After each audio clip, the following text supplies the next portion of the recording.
own the monarchy. So in that sense. But here in Canada, we don't own the monarchy. We can't touch that. The ones who made them the monarchs are the English people in England and Scotland, and you know, so it wasn't us. Okay, so we can get back to basics and say, hey, we got two peoples here in Canada, the citizens, and then the Indigenous peoples who were here first.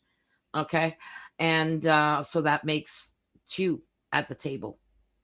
Okay, so those two should be in the Constitution as shareholders of that Constitution, and to really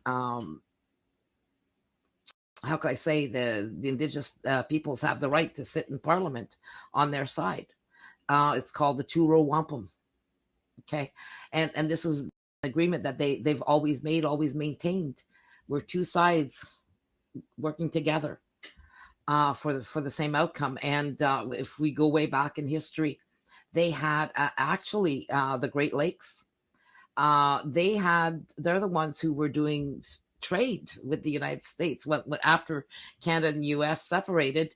There was a separation there. Then they had a company called the Grand River Navigation Company, and there was trade being there, equal trade, with the Canadian government or with the United States, the United States, and going back and forth. So eventually they stole that from them as well. So, they always maintained they were supposed to be equal partners in business and everything. And then, somebody decided, well, no, we're not going to do that anymore. So after, enough disappeared. So we need to set the clocks right. And that means our rights as well. And in this country,